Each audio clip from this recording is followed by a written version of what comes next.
Storm Track 12, tracking Ophelia coverage, is sponsored by Kellum Law Firm and Riverside Automotive Group.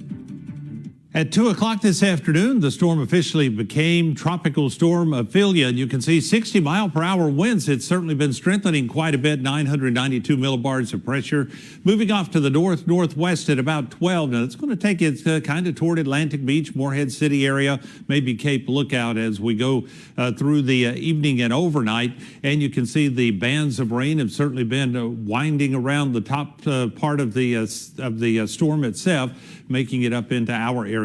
Here's the track just to show you what to expect. Saturday morning, 8 o'clock. Should be onshore and starting to move across eastern Carolina. As we go through the day, you can see still going to be quite windy. But by the time we get into about 8 o'clock at night on Saturday, we're looking at this being up in Virginia at that point and continuing to make its way up near Washington. And as it gets up near the nation's capital, that's where we're expecting it to go post-tropical and start to weaken somewhat. Now, here's what we're dealing with this afternoon with the system still to the south. It's bringing those bands of rain in, and you can see the motion has been from the southeast to the northwest. Let's take a quick radar tour, and you can see in places like Windsor, Williamston, Plymouth, you're picking up on some of that heavier rain, Jamesville, Robertsonville, and then down into Greenville, we're still picking up some of that heavier rain as well from the yellow and the oranges to the north. Some heavier rain in Washington as you make your way over to Belhaven and Columbia as well. Now, down along the coast, we're starting to pull in some more of those heavier showers. You do see the green in between and even some breaks, and that's what we're expecting as we get a little closer to the low getting in our neighborhood. And that's going to be the potential for the more scattered type showers, if you will, as we go through the overnight period. And as you can see right now, though, some heavy rain along the coast, still plenty of that rain to the south with the heavier storms that will make it up in our direction. So we'll continue to track that for you. But again, the big picture just shows you it's a wet day across eastern Carolina ahead of the system. Current wind speeds, as you can see down along the coast, now this is sustained winds, anywhere from 18 to 20 and then occasionally up to 25 along the coast. And we're starting to see those areas as well inland to become quite windy. So we'll continue to track that. Because of the wind, we have the storm surge that we have to be concerned about. Purple areas, the warnings, that's a storm surge warning. And again, what we're looking at with the storm surge warning continues to be the areas that can see 3 to 5 feet of storm surge with this, especially along the Pamlico River, the Pungo, the Bay, and the Neuse, and then, of course, into the Trent as well. As you get down toward Riverbend, you may see a little bit of water level rises with this as well. Now, the white areas that you see shaded, that is the storm surge watch. Still could be 2 to 4 feet of elevated water levels down along the coast and along the Albemarle Sound. So we'll certainly continue to track that.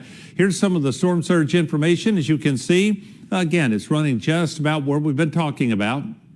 Anywhere from that 2 to 4, occasionally up to 5 feet, especially right along the areas of the Neuse River. And as you continue to make your way down the Trent over toward Riverbend, you can see some of that. So we do have to keep that in mind. And here's the one part of this picture that we're looking at that is of concern, and that is a little bit higher levels possible as you make your way where the tar runs into the Pamlico. As you get close to Washington, you may see up to 6 feet as far as water level rises. Everybody else in that same category we talked about a second ago, including the Crystal Coast and the Onslow beaches and along the New River, you may pick up those areas where we could see anywhere from 2 to 4, maybe up to 5 feet of the surge. We'll keep an eye on it, and the rain is going to create a problem. We have the flood watch that continues through Saturday evening. Here's the reason. The totals are going to run anywhere from 2 to 4, occasionally up to 6, and what we're looking at with that is a potential average of, let's say, 3 to 5 inches of rain with this system. Otherwise, we do have the areas of rain that will pass through, and as I mentioned earlier, don't be surprised if we start to see a little bit of a break or becoming more scattered in action as we go through the evening hours as that low gets a little bit closer to it. So we'll certainly continue to track that. We have our reporters fanned out all across the beaches in eastern Carolina to check the latest and bring you the latest updates, and Valentina Wilson's at the news desk to update us on what the reporters are working on. Yes, Donnie, we know you're busy in the Weather Center and will be throughout the night, keeping people safe at home. Hopefully they stay put and don't try to get out on the roads. But we do have teams across the area tonight. We're going to start with News Channel 12's Chris Young. He is live in Frederick County. We hear the wind there on Atlantic Beach. Chris, tell us what you're seeing right now.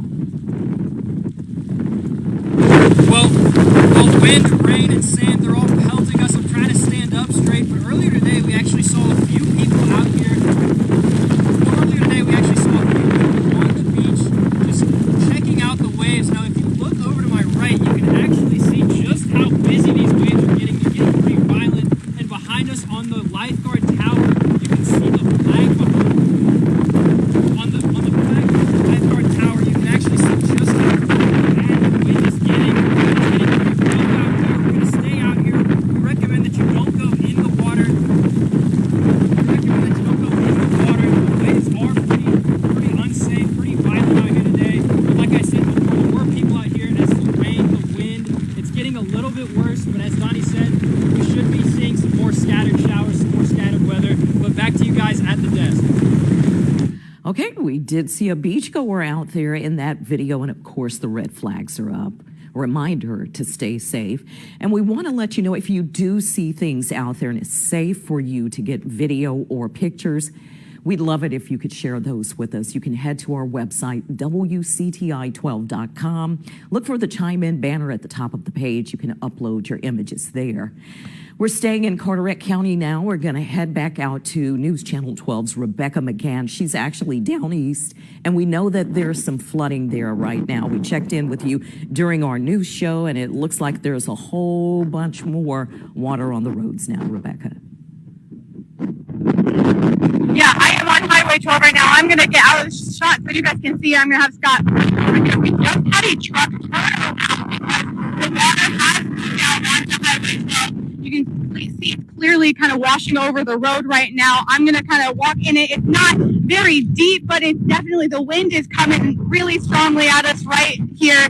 The rain is heavy. It is gusty. The visibility is really low out here as well. So if you are coming towards Cedar Island, I would recommend against it just because these roads are continuously getting worse and the visibility is low. We drove through another patch that was washed out as well earlier.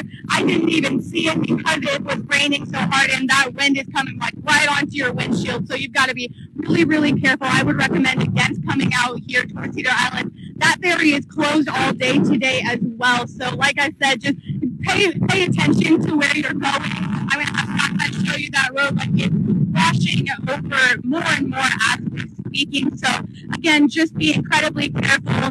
Be aware of your surroundings and be cautious when you're out here on the road. In Carteret County, Rebecca McGann, News Channel 12. All right, Rebecca, we can see the wind is really picking up as well. Again, everyone stay safe and stay at home if you can. Stay off the roads. Chime in. We'd love if you could do that. You can head to our website, WCTI12.com. If you have pictures or videos you'd like to share with us and it's safe for you to do so, we'd love to have them, and we'll probably be sharing them in our newscasts and definitely on our website. Thanks for joining us. We'll see you again in just a bit at 5 o'clock.